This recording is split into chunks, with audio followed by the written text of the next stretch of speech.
Shelton Harrison. And guys, I've been doing a lot of analyzation of Amir Khan, been analyzing, his fights and looking at Canelo fights. And guys, I'm really just going to talk about what Amir Khan needs to do in order to win that fight. What does he need to do? You see, Khan really does have a lot of disadvantages. And I really have to admit that. And I really feel like Canelo has all the advantages. Really and truly, Canelo, this fight pretty much is Canelo's to lose, basically. Because even if the fight is close, I don't even think Khan is going to win a decision against Canelo. I mean, people, that's just the way that is. I'm a Canelo fan, but if the fight is close, he's not going to win a decision against Canelo. It's just not going to happen, okay? But, I've been looking at something, and, I looked at the videos of Khan, putting on mass. And so I started thinking to myself, okay, so he really is preparing to take punishment, like he is. And, in the gym, my trainers always used to tell me, man, when you see a guy, really trying to put a lot of muscle mass on, then they already know they're going to take a lot of punishment. Like, they're preparing for it, and they're not even going to try to use the skill set they have. They're going to, try to bulk up to try to absorb some of the punishment that's coming their way. And Khan is not different, man. That's what Khan doing. He's going to bulk up to absorb the punishment that Canelo's going to dish out. And I think, too, that him bulking up, I think, man, honestly, he probably thinks, too, that's going to help his chin. See, that remains to be seen, man, because if Canelo really touch his chin, like really touch it the way he really want to, Khan going down. But this is what Amir Khan is going to have to do. And guys, I'm really going to talk about the technical aspects of this right here. I'm going to talk about it. Khan is going to have to employ the technique of misdirection. Worrisome, right. He's going to have to employ the technique of misdirection. Now, what do I mean by misdirection, okay? It's the technique that Floyd Mayweather used, and even Irslan Dillard, they use it. Guillermo Rigondeaux use it. It's where they're standing in front of you, but they're moving side to side. They'll pivot back in front of you, then they'll pivot back. They'll directly move just side to side. So you can't really get a beat on them, okay? You can't get a beat on them, and so therefore, you can't hit them with a clean, effective shot. I wish I can physically show it to you, but I'm driving. But, it's like they'll stand in front of you, and then they'll move laterally, okay? Away from you, and then they'll step back in front of you, then they'll move laterally. And that's what they'll do. They do it well. And it's, they teach you this in the gym, man. They teach you, like, the first trainer I ever had told me, if you're standing still and your feet are set, then he said, man, you can get knocked out. If your feet are planted on the ground, he said, literally, that's when the most knockouts occur, when your feet are set. And I never really thought about that. And I'm like, oh, okay. But I said, but what about the people that's, jumping into punches and this stuff? He said, well, they jump into them and they get caught. But he said, eventually, they have to put their feet on the ground, when you catch them. He said that if a person, his first trainer I had, old guy, he passed away since then. But he said that, if you catch somebody in the air or they jumping into it, he said, really, it's harder to knock them out. He said, when their feet are set, he said the law of physics pretty much works for you. So I kind of thought about it. I'm like, man, okay, it makes sense. Well, Khan is going to have to use that misdirection, man. And Khan need to be watching a lot of Floyd videos, a lot of Laura videos, and he may even want to watch a couple of, some of the rounds with Austin Trout. Like, he's going to have to. Khan is going to have to stay on constant movement. Now, here's my word with Khan. Khan sometimes did gas out at the end of the fight, sometimes, Like, and I kind of question his stamina. And now with him, putting on the muscle mass, it's going to be me questioning his stamina a little bit more, than normal. Like, oh, crap, he bulking up. So is Khan going to be able to have the stamina? Like, I really can't see this fight going 12 rounds, man, because if he's bulking up and he kind of, toward the end of the fight, it gas out a little bit. Like, Khan heart takes over at the end of a fight. Like, he'll gas out, but he's still going because his heart, you can tell at the end of the fights he don't have, like, quite the pop on his punches that he did have in the beginning of the fight, but that's probably anybody. But, a guy like, like Canelo, he'll gasses out, but, he'll muster up that one last, rally to try to get you out of there. It's what Canelo will do. Like, he'll still come back with some strong punches at the end of the fight, but he's already a strong puncher. Khan has decent power. His power is decent, but you take him through 12 rounds, and if Canelo hits him to the body, the power is going to be greatly diminished, okay? So Khan isn't going to have the same pop in his punches in the 12th round, if the fight even goes that long. But Connor's going to have to get really good at misdirection, man. He's going to have to do it. He can't make an easy target for Canelo, because that's where Canelo has all the success, is when he's got an easy target. See, Floyd Mayweather knew that Canelo really was just bad at catching on the misdirection. He didn't do it. Floyd, that's why y'all can say, well, dang, how did Floyd stand right in front of him and Canelo still couldn't hit him? Because he always had Canelo off balance. When you get a flat-footed person off balance, y'all, they can't come back and counter you. They can't do anything when they're off balance. And see, getting Canelo off balance really is an easy thing, but you have to know how to do it. And Floyd Mayweather had Canelo off balance the entire fight. That's why Canelo was hitting Floyd, and Floyd was it almost like Floyd was playing with him. And that's what he did, played with him. But I think Floyd picked up on it in the first round. Okay, I can get this guy off balance.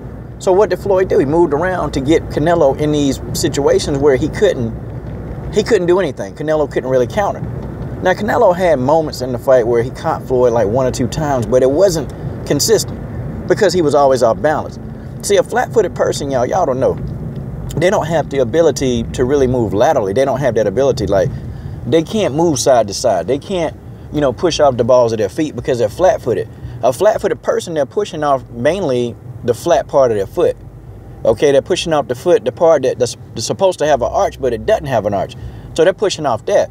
When you can't push directly off the balls of your feet, then it's kind of hard for you to recover balance. Like, you ever watch Canelo in the gym when he's just, going through hitting a heavy bag. You can kind of tell, man, he's hitting a heavy bag, but he's great at combination punching, man. But when he hits the heavy bag and he has to move around to the side, like, notice, like, when you see Manny Pacquiao hit the heavy bag and he slipped to the side and then he do it again, like, man, he's on the balls of his feet, and that is natural movement. For Canelo actually got to make the movement. Canelo has to physically turn his body, then move around. Okay? I mean, watch Canelo Alvarez hitting the heavy bag.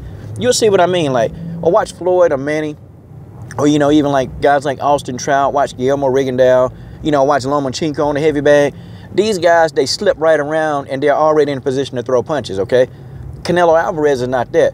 See, Khan gonna have to really take advantage of the fact that he can get Canelo off balance, man. It's not hard to do, okay? I mean, Laura did it, Floyd did it. I mean, Austin Trout got him off balance. I mean, it's not hard. But you can't come in there with a reckless plan. Like, you come in like Kirkland did, yeah, you're gonna get knocked out, man. Like, he's gonna get played, and he's gonna get knocked out real quick. Khan is gonna have to really think, man. Think this fight through. The more you keep that big boy off balance, I don't care how big he is, I don't care what kind of punch he throw at you, if he's off balance, there's nothing really that he can do. He can hit you whatever he wants to. It's not going to affect you. It's just going to buzz Khan, and Khan going to, pretty much recover quick as he can. So the next thing Khan is going to have to do, man, he going to have to stay at a distance with Canelo. If he gets in the inside for any reason when Canelo is lights out, Canelo can throw those vicious combinations on the inside, man. Like, the guy's good. See, Khan, to me, I think Khan does have a longer reach than Canelo. I mean, Khan got a long reach. All you got to do, and I'm pretty sure that Khan probably hits a little bit harder than Floyd Mayweather. Floyd Mayweather, honestly, he just kept Canelo, man, at the end of the jab. He came in the inside sometimes when he had to, but he kept Canelo pretty much at bay, man. And he confused the hell out of Canelo. Like, Canelo didn't know where the counters were coming from. And that had Canelo worried. You can see it all over his face, man. He was frustrated. So Canelo would think, okay, I'm going to throw a punch, and then he would pull back on the punch because he didn't know where the counter was coming from. See, Khan got to confuse the hell out of Canelo, make Canelo gunshot. See, Khan hit hard enough to get Canelo to respect his power, just a little bit. Now, I'm not saying Khan got all the power in the world, but he does have enough to, sting you a little bit and to make you think before you, try to do other stuff. Khan power, is not bad. And I think he could make Canelo respect it. The next thing Khan is going to have to really do, he got to wear Canelo down, man. And he's going to be playing a game of keep away. But he literally got to wear Canelo down. I'm talking about literally wear him down. And I'm talking about wear him down over time, man. And he got to take his time and don't rush in to trying to commit and hitting Canelo with 3 and 4 punch combinations. If Khan commit to a 3-punch combination with Canelo, he gonna get caught. Because Canelo, to me, is a very underrated counterpuncher. Like, Canelo will counterpunch the hell out of you. And that's just the way that is, y'all. It's just the way it is. I mean, he's very underrated. He's a very underrated counterpuncher. And I think that Canelo will catch Khan in the exchange, because Canelo is going to eat 3 punches to catch Khan with 1. He'll do that. And then he's going to come back with a body shot and then hit Khan with a hook, and then that's it. So Khan can't get into the bait of trying to exchange with Canelo. You can't do it. Floyd stood there in front of him, but see, notice that Floyd didn't commit. He committed to his one punch. Like, he'll throw like 2 or 3 decoy punches, and then he'll hit him with that right hand, then he'll step back. So it really looked like Floyd was standing toe-to-toe with Canelo, but really he wasn't. He was getting out, and he would step back. So Canelo, when he tried to get his shot off, he'd miss, and then Floyd would come back right in front of him. And then Floyd went right back to the center of the ring, giving Canelo a lot of misdirection. I'm talking about pivoting, pushing, pivoting back and forth, side to side, so Canelo could not get a beat on him. I mean, man, it was textbook, man, but the strategy worked. So the key to beating Canelo really is keeping him off balance. You keep Canelo off balance, you can win the fight. It doesn't matter who you are. If you keep him off balance, you can win. And that's just the way that is. But if you allow Canelo to get set, and if you stand right there in front of him, he's going to take advantage of that. And when he hits you, he's going to crack you. That's just it. He's going to crack you. Now, Canelo does have, you know, a fair bit of ring IQ. He good. What Canelo, though, his problem is, and I hope they work on this in his camp, is that he has a big problem of cutting the ring off, man. That's always been a problem for Canelo Alvarez, is cutting off the ring. And, you know, when Canelo attempts to cut the ring off, it really, you know, appears that he's following the person. And it's like Canelo still haven't mastered it. He's gotten better at it, but he hadn't mastered it. Like, it's something that's not, like, natural. Like, when you look at Marcos Maidana fight, Marcos Maidana is a master. It's natural to him to cut the ring off. Like, he knows how to do it.